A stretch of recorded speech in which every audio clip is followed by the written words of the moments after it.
Shalom, shalom, queridos. Márcia Schoff Maluf aqui, Ministério Casa da Glória.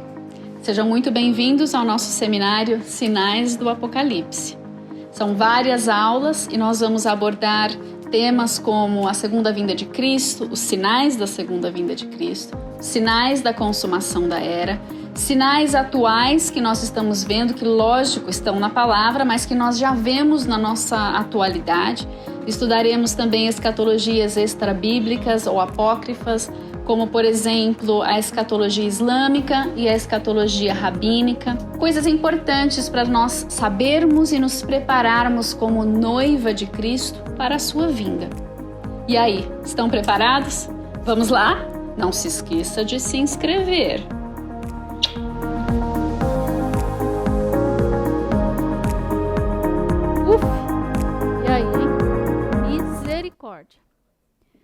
Vamos entrar nas apócrifas. Infelizmente, quase não deu tempo de fazer essa daqui hoje. Eu queria trazer para vocês Enoque, não deu tempo. Vai ficar para o próximo Sinais 3. Isso aqui já foi um estudo dificílimo, porque eu não tinha familiaridade com ele, né? Então, o livro de Melquisedeque é um livro que a gente lê ele assim, 11Q13. 11 porque foi encontrado na caverna 11, Q de Qumran, a caverna 11 de Qumran, e são 13 fragmentos de um texto que foram encontrados e foram, né, juntados e interpretados. São 3 rolos datados de um período de até 200 anos antes de Cristo. Presta atenção, 200 anos antes de Cristo. Então é antes de Jesus. E eles são recheados de parábolas e alegorias explícitas ao Messias esperado para redimir a humanidade. A conclusão do livro de Melquisedeque é que o Messias esperado é divino, é guerreiro, é sacerdote, é juiz, é rei e é salvador. Ele acertou em cheio, ele realmente, Jesus é tudo isso mesmo, você nem chegou a conhecer ele, hein? Mas vamos dar uma olhadinha nessa parte, nesses 20 e poucos versículos que tem nessa compilaçãozinha aqui. Agora eu pedi ajuda para os universitários, literalmente, eu consultei o Kenner Roger Casotto Terra, que escreveu esse negócio aqui, que eu tive o prazer de ler ontem. E se você quiser ler, dá um Google, vai aparecer direto para você baixar em PDF. Tá bom? Está em português, né? Lindo. Que a maioria das coisas que eu pesquiso estão em inglês, mas eu achei 2 em português e eu gostei desse daqui para vocês poderem dar uma olhadinha. Sei que vocês amam esse tipo de assunto. Ali vocês vão achar, nesse meio acadêmico, vocês vão encontrar um monte de coisa sobre os essênios, sobre o livro de Enoque também. É bem difícil de entender. Eu achei, para minha mente, eu achei difícil de acompanhar, de entender, porque é cheio de fragmentos. E ele fala do fragmento não sei qual, de que manuscrito que fala isso, que fala aquilo. Mas muito, muito interessante. Esse eu copiei direto do artigo dele, ele tinha colocado o trecho em hebraico, então isso é uma foto, por isso que ela está ruinzinha assim. E aqui está a tradução do Kenner. Tá, então ele fez uns ajustes na tradução, que nem eu faço as minhas, eu vou confiar na dele aqui. Vamos ler? A gente tem até a hora do almoço para fazer isso, que já é daqui a pouco. Versículo 2. E o que diz? Neste ano do jubileu, cada um retornará à sua respectiva propriedade. Sobre isso está escrito. Deixa eu falar uma coisa importante aqui de novo. Isso é um estudo dos essênios. Os essênios, eles estudavam. Esse cara pegou e foi estudar vários textos bíblicos, e aí ele, como um comentário bíblico, ele falou assim, esse texto aqui, mas é um comentário temático. Então ele vai explorar a vinda do Messias e Melquisedeque, e a pessoa de Melquisedeque. E ele vai pegar um monte de texto bíblico e vai juntar e vai comentar de vez em quando. É por isso que você vai ver aqui, sua interpretação. de vez em quando aí, ele pegou o texto bíblico, interpretou, e assim como a gente escreve às vezes, quando a gente está também no nosso diário, às vezes ali, né?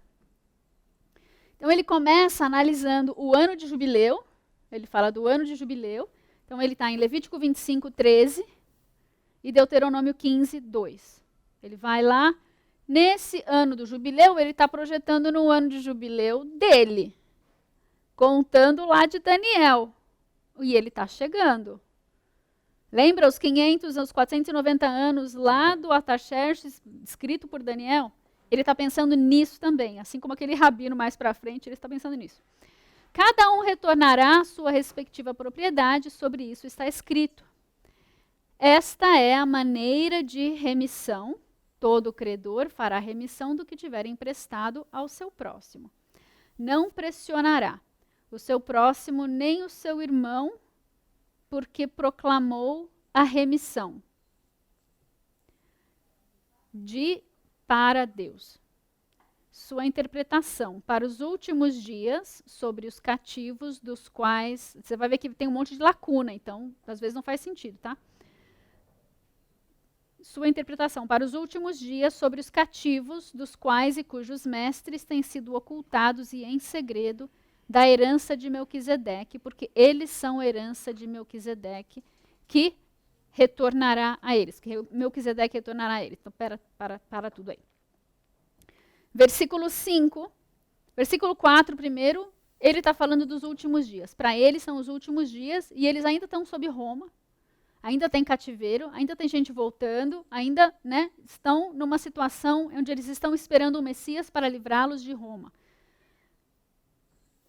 O Messias, os cativos cujos mestres têm sido ocultados e em segredo da herança de Melquisedeque. Não vou nem imaginar que eu sei o que é isso, não sei o que é isso, mas a herança de Melquisedeque são aqueles que são a herança do rei de Tzedek, do Melech Tzedek, do rei de justiça.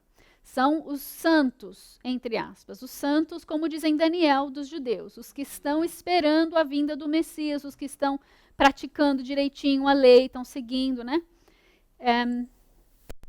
Porque eles são herança de Melquisedeque e Melquisedeque retornará a eles. Melquisedeque, para quem não se lembra, Salmo 110 e Gênesis 14. Ele faz mais menção ao Melquisedeque de Gênesis 14, não, do Salmo 110 do que o de Gênesis 14. Tem até um outro manuscrito que fala que o Melquisedeque de Gênesis 14 não fala do elemento do pão e do vinho, fala comida e bebida. Mas é um outro fragmento, não é esse aqui. É interessante, por isso que eles não são considerados apócrifos. Porque eles não entram em concordância absoluta com o texto bíblico. Do Antigo ou do Novo Testamento. Para nós, do Novo Testamento, mais importante ainda, né? Mas é bem interessante esse aqui, porque ele tem paralelos com o livro de Hebreus. Versículo 5. Mestres, a herança de Melquisedeque. Porque eles são herança de Melquisedeque, que retornará a eles. Se vocês quiserem anotar, ele está fazendo uma exegese aqui de Levítico 25, do ano de jubileu, Isaías 61, vai entrar aqui, Salmo 82, e ele está antes de Jesus, eu acrescentei Hebreus, que vai falar da herança de Melquisedeque.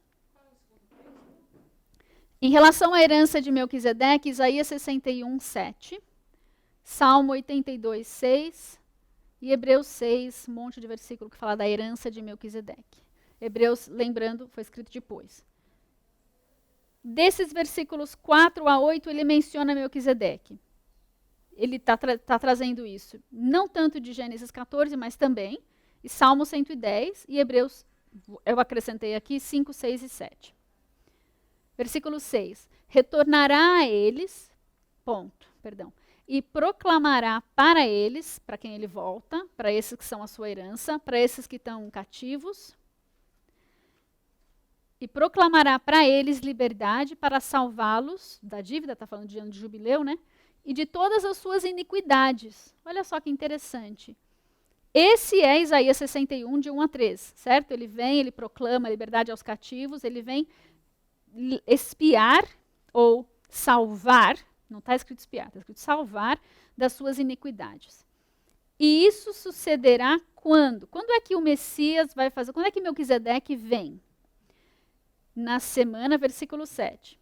Na semana primeira do jubileu que segue os 9 jubileus. Olha que interessante. Eles estão às portas da vinda do Messias na contagem deles de Daniel 9, das 70 semanas. Na semana primeira do jubileu que segue os 9. E o dia das expiações, está no plural aqui, é o final do jubileu 10º. O dia das expiações é Yom Kippur, dia de tocar a trombeta na terra, dia de pagar, de sanar todas as dívidas, de perdoar todas as dívidas. Nesse versículo 7, a gente tem o final do 10º jubileu, é o dia das expiações. Mas a partir de quando? Não sei. Não sei a partir de quando ele está contando os seus 10 jubileus. No versículo 8, ele diz assim, no qual se expiará por todos os filhos da luz e pelos homens do lote de Melquisedeque. Então, esse que vem, que é o Melquisedeque, é o rei de justiça, ele expiará, aqui está escrito expiar, todos os filhos da luz. Aqui é uma referência aos anjos de Deus. Como a gente vê em todos os outros documentos de Qumran, quando fala filhos da luz, normalmente está fazendo referência a anjos de Deus. E aí ele acrescenta homens do lote, ou seja, os filhos, então é anjo e homem, porque tem anjo caído e homem caído, e tem anjo, homem remido e anjo que permanece com Deus. Então você tem filhos da luz, anjos, e homens da porção do lote, da herança de Melquisedeque. Continuando do 8 para o 9. E nas alturas, segundo todas as suas... porque é tempo do ano de graça para Melquisedeque. Ano de graça é uma referência ao ano aceitável do Senhor, Isaías 61, 2, que é o ano da vinda. Que Jesus leu lá em Lucas 4, Isaías 61, mas ele leu só a parte boa. Ele não leu a parte do juízo, né? E eles estavam esperando, não tinha vindo nada ainda, não tinha tido nenhuma vinda. É o ano de graça para Melquisedeque, para quê? Para exaltar o povo santo de Deus pelo domínio de juízo. Isso ele tirou de Daniel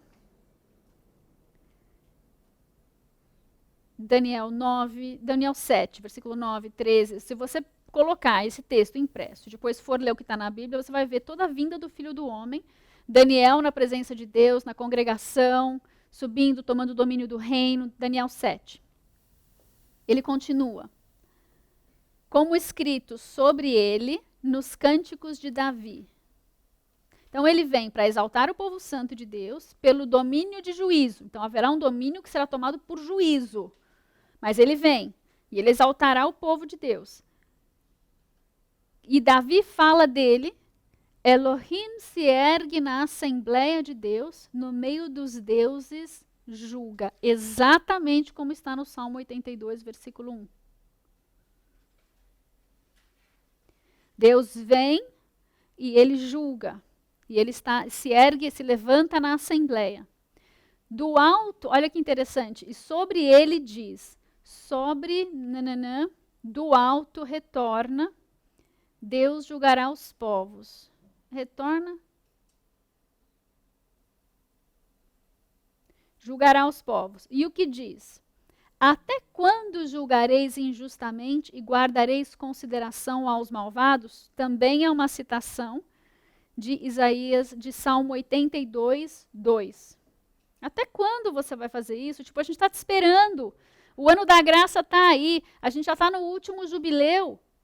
Até quando você não vai fazer o que você precisa fazer, Deus? Versículo 12. Sua interpretação concerne a Belial. Até quando o Senhor não vem nos livrar do Satanás? Belial e sobre os espíritos de seu lote, os anjos caídos que seguem a Satanás, que foram rebeldes quando se apartaram dos mandamentos de Deus para fazer o mal. E aqui ele está citando a promessa que está em Salmo 82, 6 e 7, em que ele fala, você não vai... No Salmo ele fala, eu vou destruir. E aqui ele fala, então, bora lá fazer esse negócio, está chegando a hora.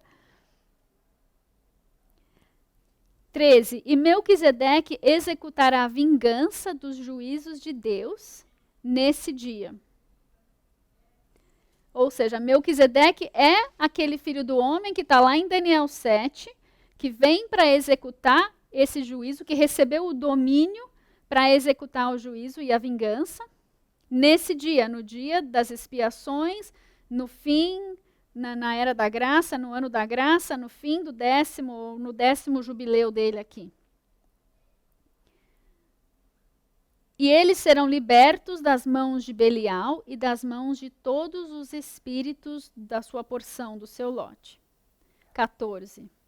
E aqui, peraí, no 12, para quem está anotando, eu achei vários textos aqui. Bom, era Salmo 82, 6 e 7, a destruição dos anjos caídos.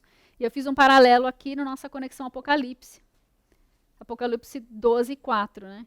Que fala da queda deles pelo rabo lá do dragão, pela cauda do dragão. E o versículo 13 é uma resposta ao clamor de Salmo 82, 2. Mas o 14... Em ajuda virão todos os deuses da justiça. Deuses da justiça, na linguagem essênia, você traduz como os anjos, os seres espirituais. Como Deus está sentado, levantado na Assembleia dos Deuses. São seres, não sei se os que a gente conhece biblicamente falando ou se tem outros. Né? Eu só conheço a Bíblia, então vou dizer que são anjos, arcanjos e etc.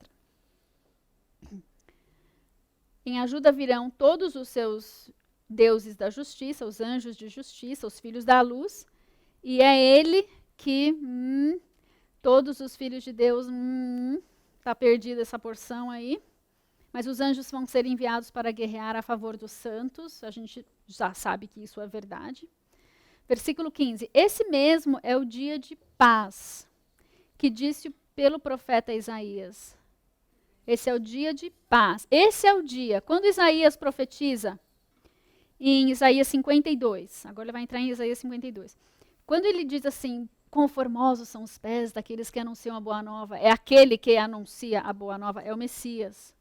Está falando do Messias. Aqui ele atribui ao Messias. E ele fala, esse mesmo é o dia de paz, que disse pelo profeta Isaías, que belos sobre os montes os pés daquele que anuncia a paz, do proclamador do bem, o mesmo proclamador lá de Isaías 61, que anuncia a salvação, dizendo para Sião, Deus reina, Elohim reina. E aí ele vem interpretar no 17.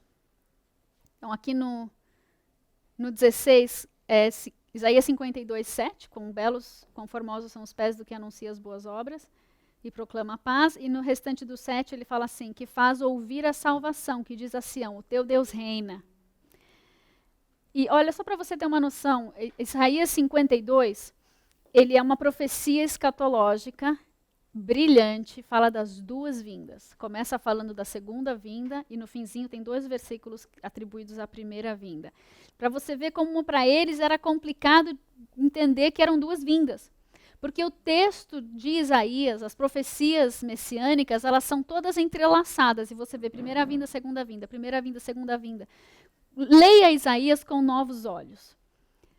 E procure as vindas, as 2 vindas. A característica de Jesus na sua primeira vinda e a característica do guerreiro, do feroz rei conquistador da segunda vinda. Você vai encontrar em quase todo o capítulo de Isaías menções às 2 vindas de Jesus. Versículo 17. Aliás, desse Isaías 52 é que a gente vê aquele texto de Apocalipse. Saí dela, povo meu, para sair de Babilônia. Ele faz uma menção aqui também, em Isaías 52, quando ele está falando da segunda vinda. Quer dizer, está tudo entrelaçado. Isso.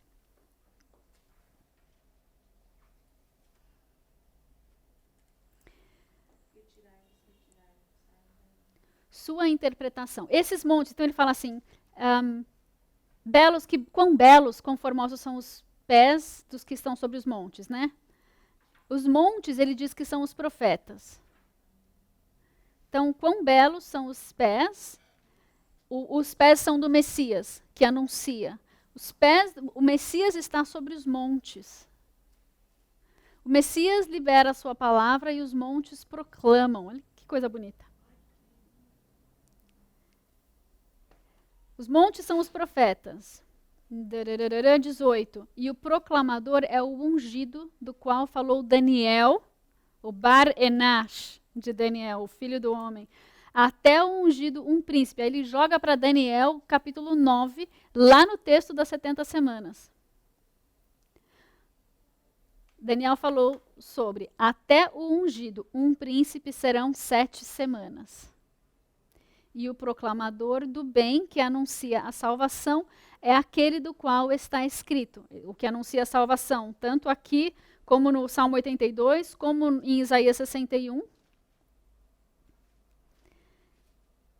Para quê? Para consolar. Você pega lá em Isaías 61, tem os textos de consolação também.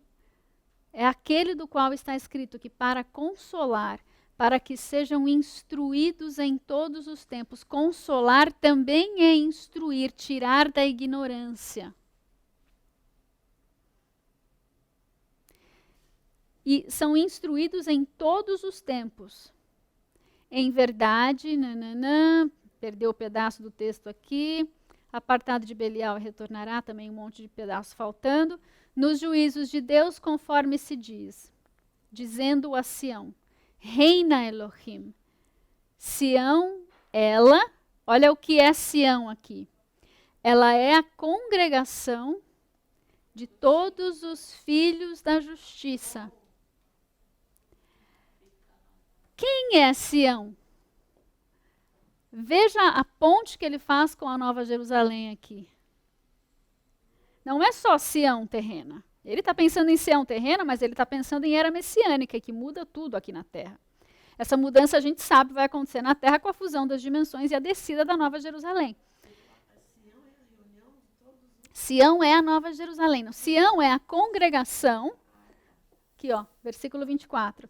Sião, ela, entre parênteses, a congregação de todos os filhos da justiça, os mesmos que estabelecem a aliança, os que afastam do caminho do povo gentil, os que estão apartados do mundo. Teu Deus, Melquisedeque, quem os livrará das mãos de Belial. Teu Deus, Melquisedeque, o Messias, o filho do homem, o Bar-Enash, que os livrará das mãos de Satanás. E o que diz? O que faz soar o chifre em todo o país. Aquele que anuncia o jubileu. Aquele que anuncia a remissão, o perdão das dívidas e das iniquidades e a expiação.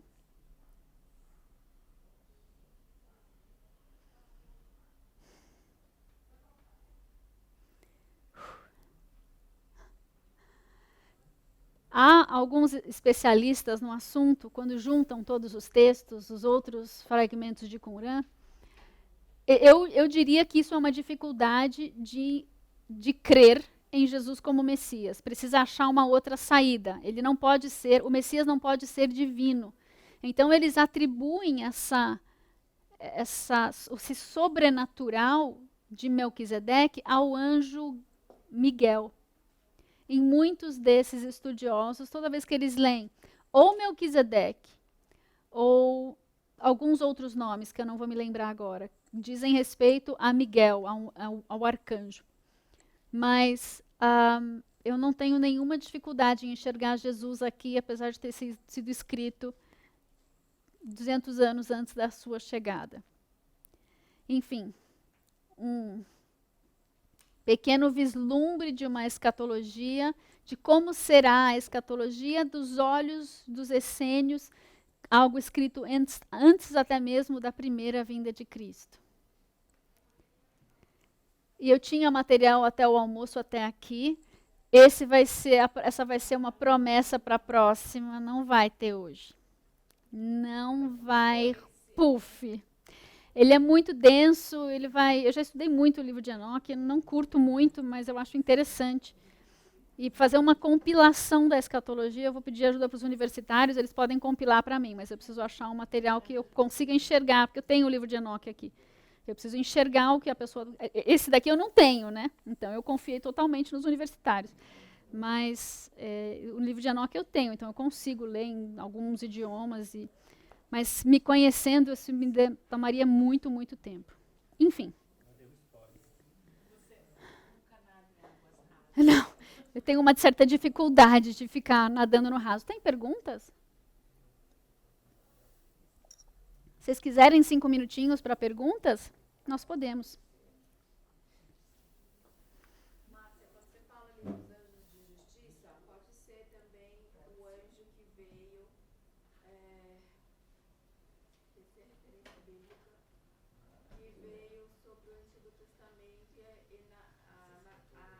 matou 185 mil homens de Senaqueribe. Um anjo. Sim, são anjos do Senhor. Entendi. Uma categoria específica, não só anjos quaisquer de Deus, mas uma categoria, pode ser.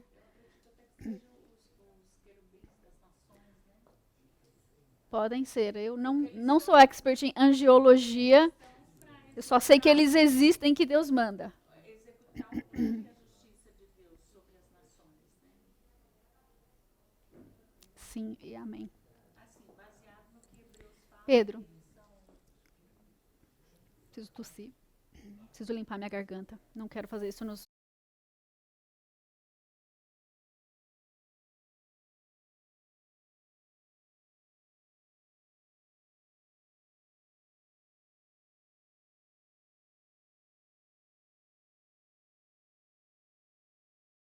Lembrando que eu não sou expert nesse assunto de Qumran, nem dos essênios, mas eu queria só trazer um paralelo para que nós entendêssemos que veias, né, o que está acontecendo na escatologia. Como Deus, como os muçulmanos estão se preparando, o que eles estão esperando? O oposto do que nós estamos esperando. Eles estão esperando o mesmo Salvador, Jesus, só que nós somos parte do exército do anticristo, para eles. O que os satanistas estão esperando? Meio que o que vai acontecer. Eles estão preparando o que já está na Bíblia, com a diferença de que nós vencemos, eles perderam essa aula, eles faltaram nessa aula, não entenderam que Deus vence no fim, mas eles têm suas esperanças e eles vão fomentando guerras, grandes guerras. A estratégia deles é por meio de instabilidade geopolítica, e isso é bíblico. Como que a escatologia islâmica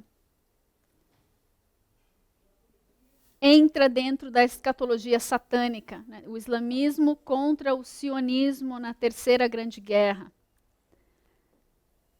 Então, é só para a gente ter um conhecimento, não são os meus assuntos favoritos, viu, gente? Mas eu acho que é importante a gente saber o que os outros povos estão arquitetando, como eles estão pensando. Isso nos ajuda a orar por eles, nos ajuda a orar pela nossa geopolítica, pela nosso governo, para que nós estejamos alinhados, sabendo o que o inimigo está planejando e como ele está movimentando o tabuleiro. Como é que nós oramos pela nossa nação para que nós estejamos corretamente posicionados para alcançarmos o nosso chamado como nação, que é sermos o celeiro de grãos, de alimento e de missionários. E os ceifeiros da última colheita. Nós temos muitos trabalhadores da seara que Deus está levantando da nossa nação. Nós somos responsáveis pelo preparo desses jovens que irão, ou de nós se formos, né? Nós somos responsáveis pela narrativa que nós estamos corrigindo, da narrativa podre que a gente ouve por aí. Hoje, aliás, eu estava escutando, eu espero não ofender ninguém, mas eu estava escutando mas eu vou ofender de qualquer jeito, né? Eu estava escutando o Bolsonaro na entrevista do Flow, porque falaram tanto desse Flow, que foram 5 horas de entrevista, eu assisti uma, hora e pouco, hoje de manhã. E eu fiquei pensando, gente, todo mundo tem que assistir essa entrevista. Foi um bate-papo tão tranquilo, tão gostoso de ouvir. E você descobriu coisa, eu descobri coisa. Eu escuto as lives do Bolsonaro toda semana para saber o que está acontecendo, como é que a gente vai orar, como é que não vai orar. Quase toda semana. E para ouvir dele, né? Porque falam mal dele na mídia, eu quero ouvir o que ele falou mesmo para saber o que aconteceu de verdade. E eu mesmo ouvindo as lives, ele fala um monte de coisa pessoal dele, da vida dele nas lives, né? Pois eu não tinha mais coisa ainda que ele não tinha falado, que ele falou nesse bate-papo. Foi muito proveitoso. Mas eu fiquei pensando assim, como que não dá para gostar do cara? Não dá para não gostar do cara. É difícil não gostar dele. Então, desculpa se você é um anti-Bolsonaro. Eu assisti a entrevista e eu falei, Deus, gostando ou não gostando, preciso orar, né? Gostando ou não gostando, nós somos chamados a orar. E seja o Brasil acima do meu gosto ou desgosto. Posso continuar então? Não temos perguntas? Uma?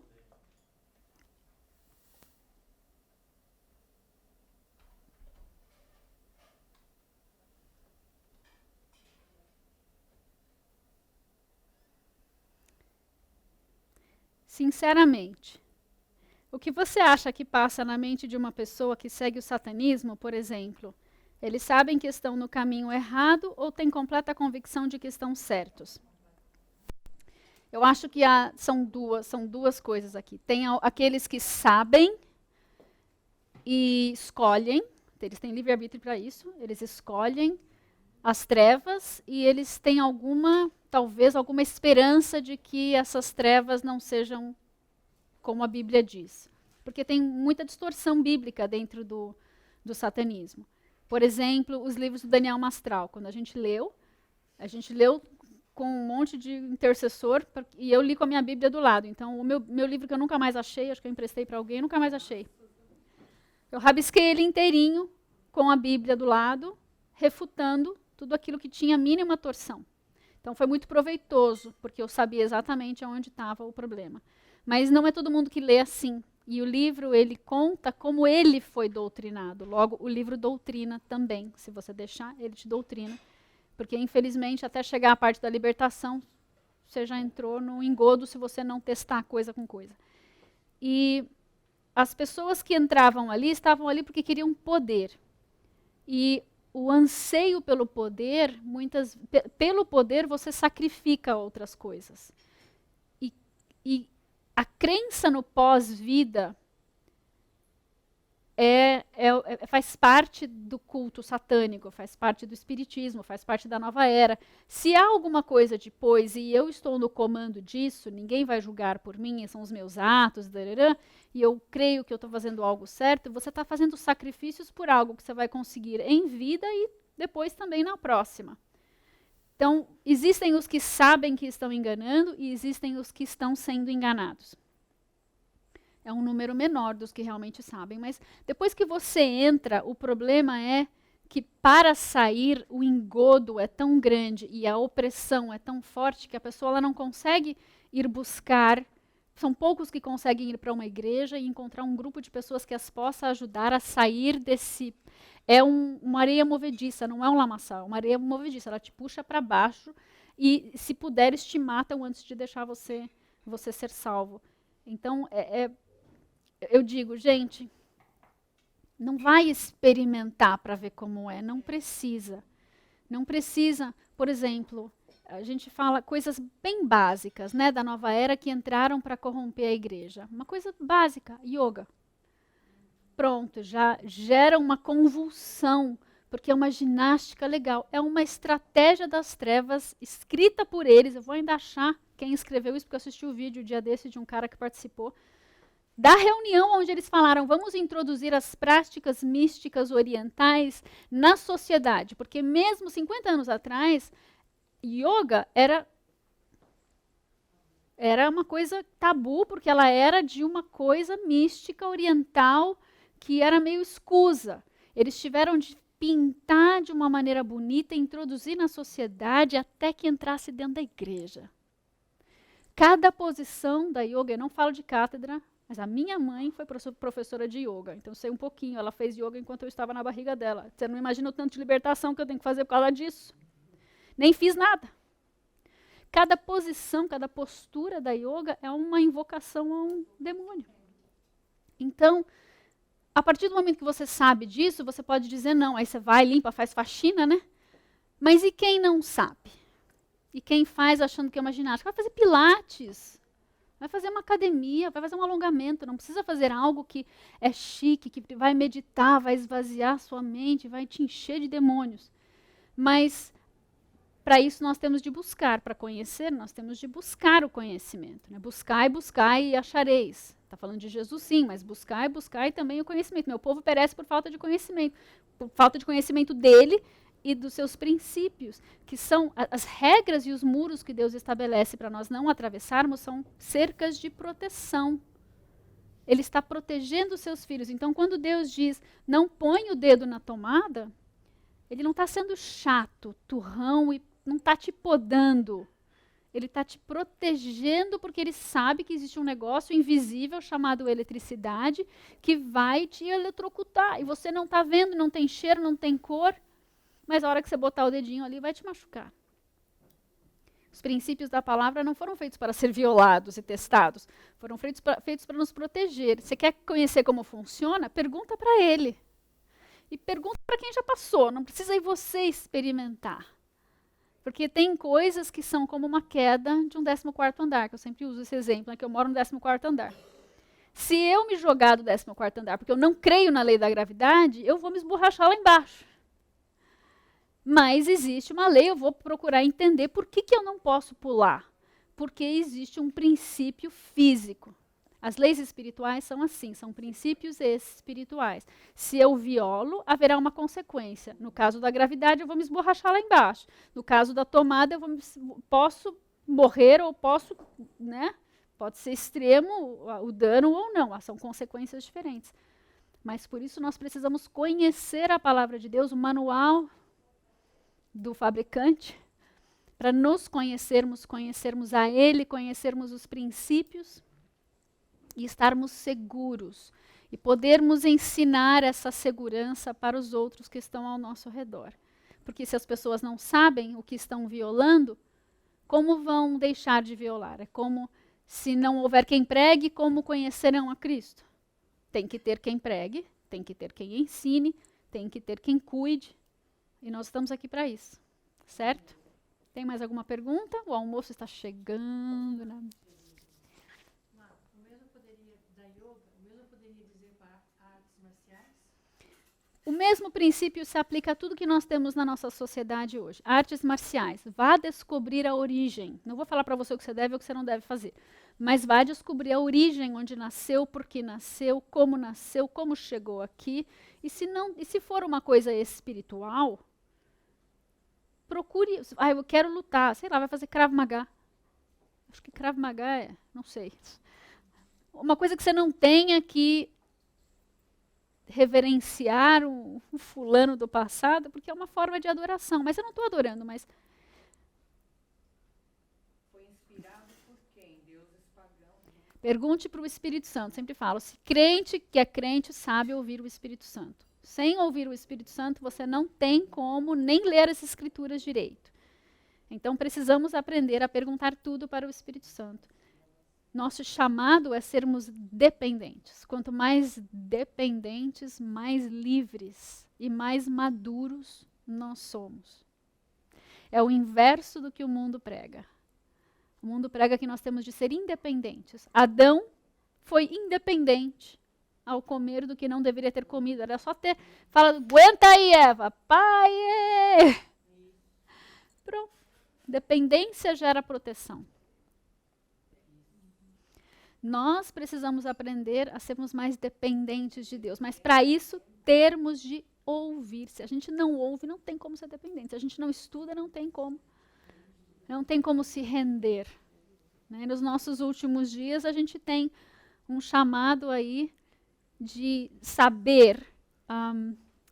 sabermos administrar o mover do grande avivamento que está chegando. Deus já nos disse por meio do Mike Bickle, do Bob Jones e outros que eu trouxe para vocês. A gente vai falar de vários aqui no fim, mas esses 3 não consegui trazer, então vou falar agora. O Senhor vai trazer esse grande avivamento, mas Ele vai trazer com a bênção do avivamento, dos sinais, milagres e maravilhas, Ele vai trazer a provação. Então Ele vai trazer os sinais, milagres e maravilhas e a provação vem. Para quê? A provação ela é dúplice também. Como eu recebo esse avivamento? Eu recebo ou eu rejeito, porque talvez ele venha numa forma fora da minha caixa doutrinária, não gosto dessa cara, e aí eu rejeito esse avivamento. Lembra do avivamento de Toronto? Teve quem rejeitou e teve quem aceitou. Dentro dos que aceitam, eu me rendo e eu entrego a glória sempre para Ele, ou eu pego um pouquinho da unção e eu corro com ela sozinho, mesmo quando ela já parou. Então, essa administração da unção é rejeito ou aceito. E quando aceito, aumento, não pode aumentar. Porque quando a gente aumenta, o servo se torna o visível. E a glória e a atenção, inevitavelmente, vem para o servo. E uma outra profecia que não está aqui, que eu acho que é do Bob Jones ou do Paul Cain, é que nesses últimos dias, nesse avivamento, haveria os avivamentos do estádio, dos estádios, que seriam reportados pela mídia. E a mídia, na reportagem do sonho, da visão que a pessoa viu, falava assim: nós nem sabemos quem são, nós não conhecemos, mas eles sobem, aqueles lá, aquele fulano de camisa tal e de cabelo tal, está lá há 2 dias, adorando ao Senhor sem fazer nada, e o povo está sendo curado, a gente não sabe o nome deles. É aquela profecia da geração sem nome, sem face, quero acrescentar sem título, que a gente não precisa de título. Às vezes eu estou saindo com os amigos, me apresentaram para um pastor dia desses, eu não sabia o que ia fazer, queria me enfiar debaixo da mesa, porque é profeta. Gente, eu não sou profeta. Que mania de querer colocar título. A gente chama Jesus de Jesus. Por que precisa? Jesus, sumo sacerdote, vem aqui. Não, Jesus, então, né? Que mania que a gente tem. Mas nós temos uma necessidade de exaltar as pessoas. E Deus quer, nesses últimos tempos, a prova vem em nós diminuirmos, em nós nos rendermos a Ele, porque a glória só vai poder ser dele. E dentro dessa bênção, com essa prova, vem uma colheita de joio e trigo. Vem uma separação. Porque o que ele vai derramar sobre a igreja é de um tamanho tão que a gente nunca viu antes, que se nós não administrarmos bem, a gente vai cair. Então, pode ser a nossa queda. E ele, como um bom pai, ele quer nos dar o presente completo. Mas nós termos de, desde já, trabalhar o nosso ego, trabalhar, né, a quem é devida a glória constantemente, para que nós nos lembremos de dar a glória para Ele. Que ela não nos pertence, ela pode nos matar. E os dias de Ananias, os dias de Ananias e Safira estão voltando. Eu creio que se a glória da última casa vai ser maior do que a primeira, e lá na igreja primitiva, Deus matou santos que mentiram para o Espírito Santo, não espere nada menos do que isso. Se você quer a glória que eles tinham e a manifestação de sinais e maravilhas que eles tinham, espere também a prova. Eu até me arrepio, eu tremo na base, eu penso, Senhor, não estou pronta para isso. Eu queria me esconder, mas eu não corrigi. Estou ensaiando a semana inteira mandar um áudio para corrigir, porque é uma situação tão corriqueira entre nós, mas não é o que Deus quer de nós. A autoexaltação, ela é totalmente desnecessária. O avivamento dos últimos dias vai ser dessa geração que não está preocupada com a glória, está preocupada só com Ele, em amar a Ele, em exaltar a Ele. Você chegou até o fim! Parabéns, você é um vencedor. Agora não se esqueça de se inscrever e nos seguir, para que você não perca as próximas aulas. E se porventura você chegou no meio e quer conhecer o nosso conteúdo anterior, não esqueça de procurar a nossa playlist. Não posso deixar de falar. Se você quiser nos abençoar, tem aqui algumas opções para que você possa fazer isso. Até a próxima, então. Até lá. Shalom, shalom.